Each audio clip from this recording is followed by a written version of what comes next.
here today. It's good to see the folks from Leaquar. Virgil thought there was a prize for the most people here, so he brought the whole church from Leaquar. So,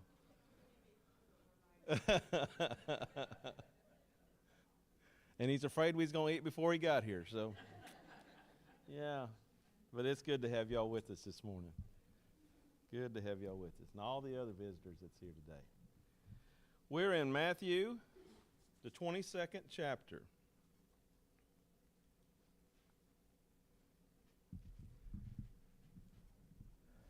Matthew, the 22nd chapter. And we'd gotten down to around verse 23. We're going to start there at 23. I think we just started reading that when time ended on us.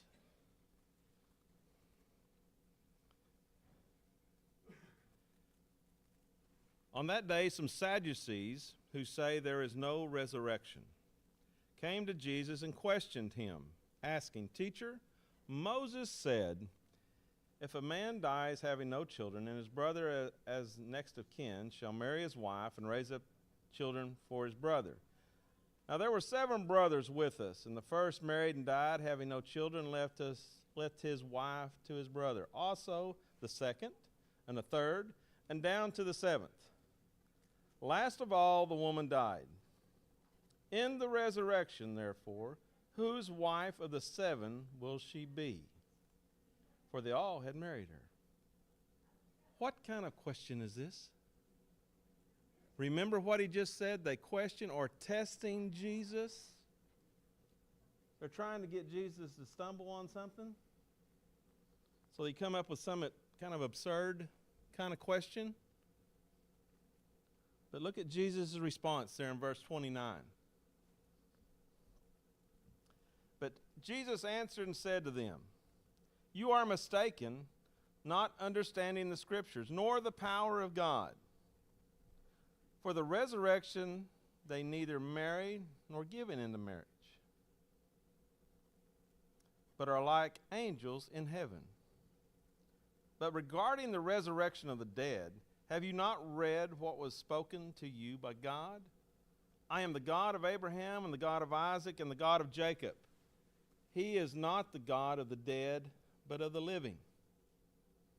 When the crowds heard this, they were astonished at his teaching. So what was Jesus' response to this question that they asked him?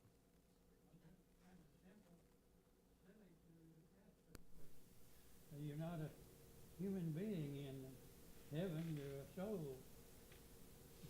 Of course, you have to remember, these people did not believe in the resurrection. Oh, yeah. Okay?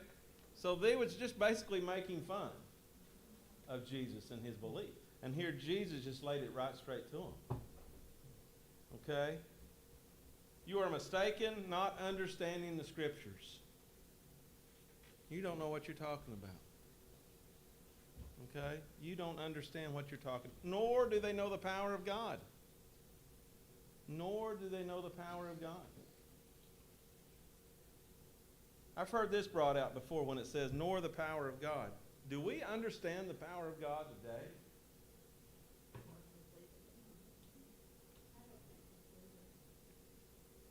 It's hard for us to wrap our minds around that. We know he's all powerful, all knowing, we know that. But it's still hard for us to comprehend how big that is. Well, because again, we're only capable of thinking in human terms Yeah. at this point. And in human terms, nobody has all, even powerful people as humans. They're not all powerful. Their power may be in one particular area, but not everywhere. Yeah. So I don't know that our human brains. It probably can't grasp it. But you stop and think of how this world and our universe is all set up. We just had the eclipse this past week. Did the world stop? I mean, people was looking up in the sky like, what in the world? What gets me is it is predicted, and it's going to be exact when it's going to happen again 20-something years from now. Bill, Deuteronomy 29 says, secret things belong to God. And he tells us what he wants us to know through his word. And if we can't be satisfied with Well, that's that it. word, He gives us what we need to know. He gives us what we need to be saved. And if it was important enough for him to tell us, he would have told us. Some things we may just have to ask when we get there. The main thing is getting there. I feel a lot of it we will understand Yeah. when we get there because we'll be different. So a lot of it that we can't understand now because we're human, when we get there, we'll be spiritual and a lot of it will be clear. That's true. That's true. His comment about what the angels in heaven. I knew you was going to bring this up. I knew we was walking all around this, wasn't we? And Leland brought it right to us. I knew that. Yeah. Let's go back and look at that, Leland, in verse 30. In verse 30. For the resurrection they neither marry nor are given in marriage, but are like angels in heaven. So what does that tell us? What does that tell you? Not a physical thing anymore. It's not flesh and blood. We're spiritual. Okay? We'll be spiritual. We no longer do things that we have done ourselves. That's true. That's true. Then I've had some people ask, well, are we going to still be married? I can't answer that. You know, the fact that he promises us no tears takes that worry away from me. Yeah. Because it Yeah. tells me when I get there, there'll be no more tears, no sorrow, no heartache. So whatever, however it is, it's gonna be wonderful. It's gonna be stellar. Yeah. And I don't need to know the rest. The rest is immaterial. We need to remember this. Quit focusing on little things. I say this, and it really not, but don't matter. Our main objective is to get to heaven. Huh? Yes, yes. If we understood it all, faith wouldn't play a part in it. Yeah. And that's where the are like angels in heaven comes into play, that spiritual tone to it. Okay, that's where we'll be, is our spiritual bodies. Just like angels, we It's true. It's true.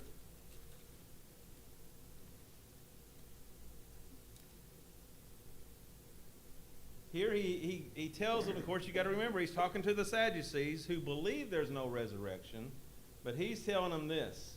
But regarding the resurrection of the dead, have you not read what was spoken to you by God? He's bringing this back to them. Y'all's missing the big point here. Y'all's missing the big point. He's not the God of the dead, but of the living. And when you think about what he's just said to these people, and I'm sure they were just sitting there with their mouths open. Because look at what it says. When the crowds heard this, they were astonished at his teaching. They were astonished at his teaching. Now let's look at the other people. Don't you know they were listening at this time? How he just, I'm glad you put it to them, folks. Because look at the Pharisees. But when the Pharisees heard that Jesus had silenced the Sadducees, they gathered themselves together. One of them, a lawyer, asked him a question, testing him. Is there any difference between the Pharisees and Sadducees? They're both testing Christ. They're both testing him. Did the Pharisees and Sadducees like each other? You got to remember, these folks didn't like each other, but they've got one common enemy, which was Christ. Okay? So here one of the spokesmen, a lawyer, came out and he asked this question, testing him. Teacher, verse 36, which is the greatest commandment in the law?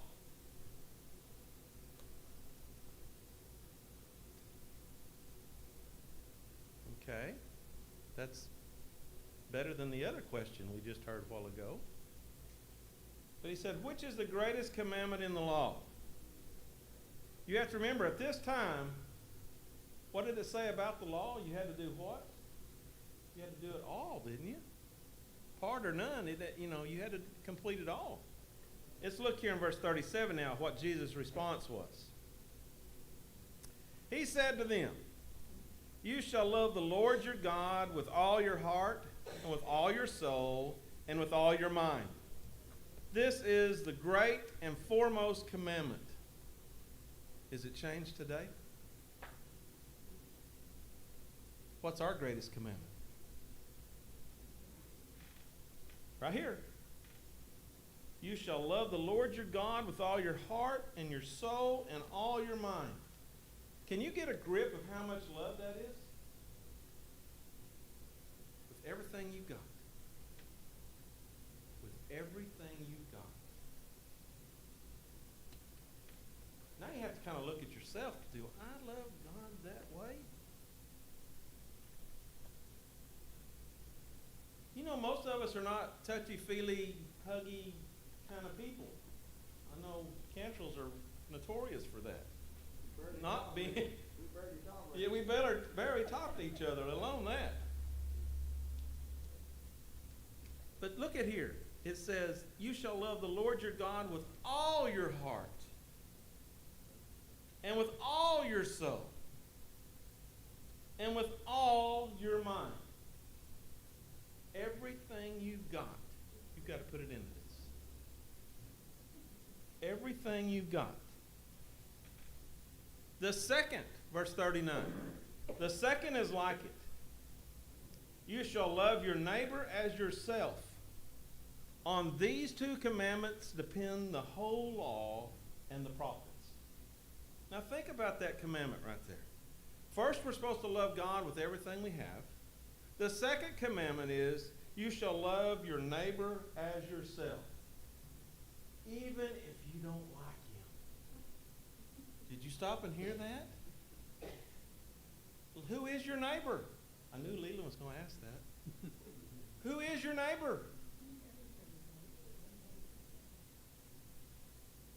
Think about that. My brother-in-law. Exactly. Understand? That's the only neighbor we have.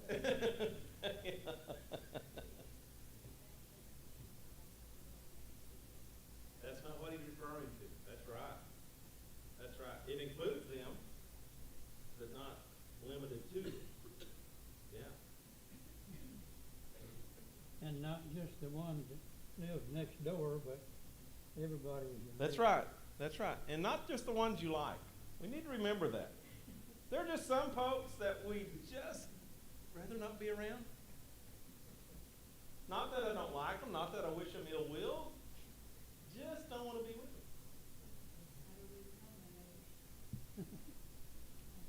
You may have to. Yeah. But let's think about your world as a whole, the people that you're involved with. Let's just put it that way. Love your neighbor as yourself. Most of us think pretty highly of ourselves, don't we? We like ourselves. Yeah. How many of us put ourselves first?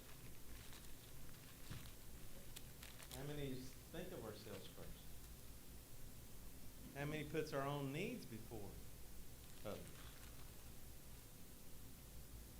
When it says here, you shall love your neighbor as yourself, what does that mean?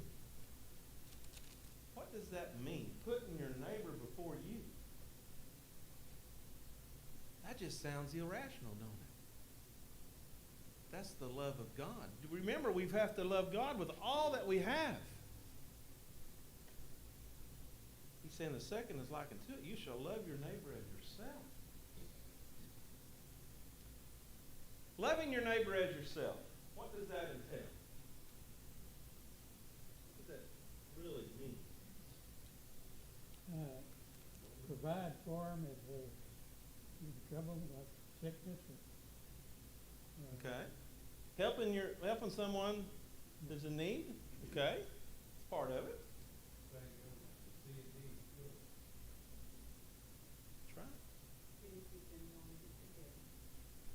there's a hard one. How many of us have ever heard, I may not forgive them, or maybe I may forgive them, but I won't forget it? Well, I've heard that more than once all my childhood. Does that make it right? Let me ask you this. What if God did that? I'm going to forgive you of your sins, but I'm still going to hold it over you. What does it say about God forgiving our sins? Remember them no more. Thank you. Isn't that good? Isn't that what we need to hear? I don't know about y'all, but we've all got sin. I don't care who you are. If you don't have sin, I want to know your secret. Because I don't think you are in. Yeah. That's right. We all fall short. Okay? Your neighbor falls short. Love them in their weakness. You may not condone the things they do. That person still has a soul, don't they? They're still created by God. Now he brings out this last part. On these two commandments, what we just talked about, depend the whole law and the prophets. What does that mean? What does that mean?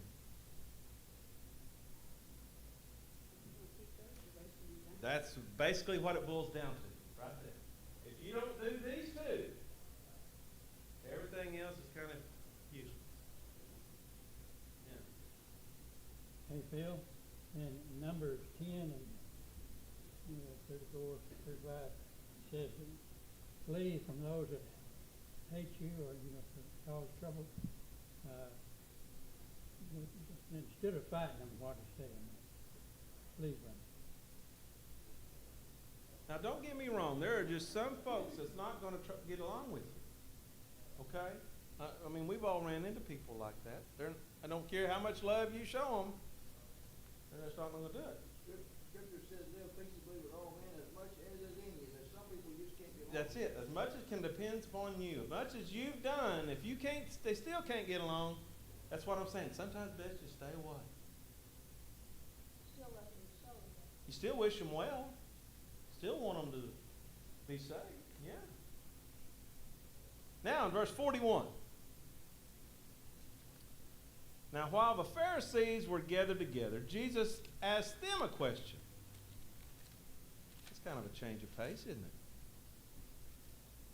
The question is, what do you think about Christ and whose son is he? What do you think about the Christ and whose son is he? They said to him, the son of David. He said to them, then how does David in the Spirit call him Lord, saying, the Lord said to my Lord, sit at my right hand until I put your enemies beneath your feet. If David then calls him Lord, how is he his son? No one was able to answer him a word, nor did anyone dare from that day on to ask him another question. Now, can you believe that? The Pharisees were speechless. Here they was trying to trick him, test him. Jesus turned it all back with them. Most of it was Scripture. That's it. They were just looking to make Jesus embarrass himself in front of all the people. Okay? But Jesus, who was doing the embarrassing? Jesus kind of put it on them, didn't he? Humble and with the word. Yeah, yeah. And common sense answers. Common sense. No one was able to answer him a word, nor did anyone dare from that day on ask him another question. Jesus got his point across. Phil, Yes. getting back to our people, neighbor, Paul says in Romans 16 and 17, now I beseech you, brethren, mark him which causes division and offenses contrary to the doctrine which you have learned, and avoid them. let them teach you wrong. It's true. That's true. Now, continuing on, chapter 23, it just kind of continues the thought. Then Jesus spoke to the crowds and to his disciples, saying, the scribes and Pharisees have seated themselves in the chair of Moses. Therefore, all that they tell you, do and observe, but do not do according to their deeds. For they say things and do not do them. Let me stop right there before we go any further. What is this seats of Moses? Okay. So where would that be at here? They wanted to be in the seat of prominence. We might say here on the front row, they wanted everybody to see them. Okay? They wanted everybody to see them. Look how religious those folks are. Because we're going to get a little further and you'll see what I'm talking about. But here Jesus said, observe the things they say, but what?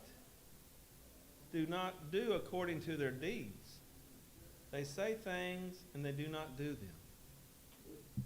What do we call people like that? Hypocrite? That's a strong word, isn't it? Somebody says something and does something else.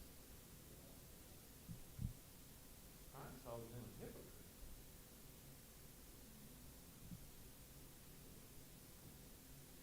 Do you know anybody that does things like that?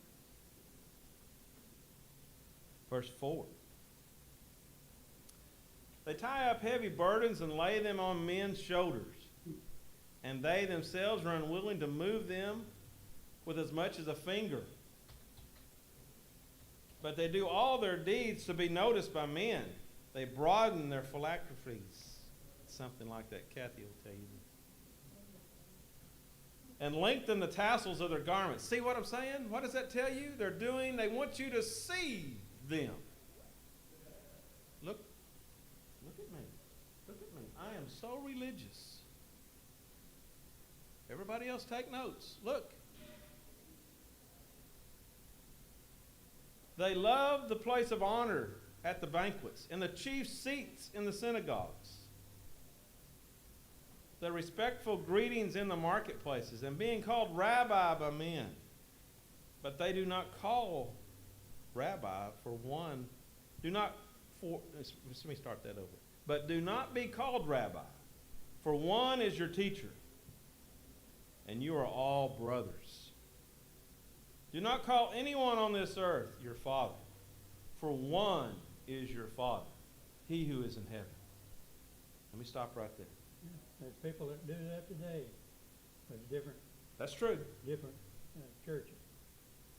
But let's look here. When I was talking about they wanted the best seat in the house, the chief, the front seats in the synagogue.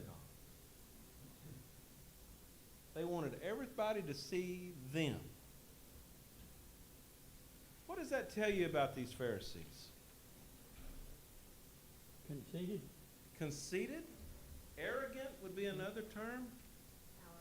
Huh? Yeah. Yeah.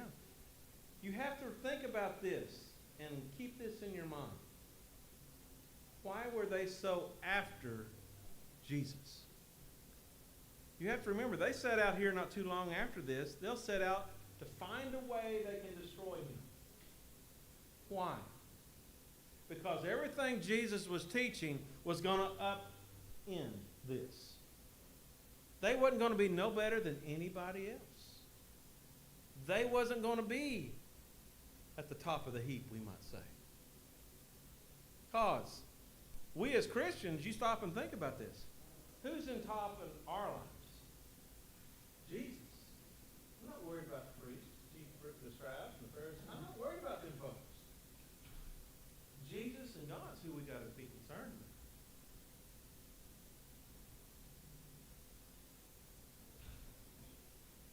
And I've often thought about this, and I don't want to get into any name calling or anything. But do not call anyone on this earth your father. For one is your Father. He is in heaven. And that you can bring this down to however you want to. There are some people today that are father of kids. They don't want to be called father. I'm dad. I mean, you can bring it down to just something like that because of this verse. Don't call anybody. There's only one Father. Yeah, that's it. That's it. I know that kind of be maybe nitpicking a little bit, but you can see where it comes from. You can see where it comes from. Do not be called leaders, for one is your leader. That is Christ. But the greatest among you shall be your servant. Whoever exalts himself shall be humbled. Whoever humbles himself shall be exalted. That kind of goes contrary to everything we think about, isn't it? Because today, what do we want to be? The best. I want to be top on the list. What does Jesus say? Who's top on his list? The one that serves. The one that serves. What does that tell us we need to do then? To be top on Jesus' list is to be a servant. Be a servant. In taking that into thought, is that a glamorous job? A lot of times it's not. Servant usually has to do work. Okay? And he usually does it for any, not for the credit or for the acknowledgement. He just does the work. Do you know people like that today? That are just true servants? I don't want to be known. I want to do my part. I want you to think about that. Whoever exalts himself shall be humbled. Just like the Pharisees and Sadducees did just earlier. They were humbled by their questions. Whoever humbles himself shall be exalted. Let me ask you this. Is humility something that's easy to do? Have humility. Be humble. Is that easy to do? For a lot of people, it's very hard. Some's easier than others. I understand. But it kind of goes against human nature, we might think. Humble yourself in the sight of the Lord, and he will do what? Lift you up. Think about that. We'll stop right there, and we'll take up with verse 13 next week. Thank you for your comments this morning.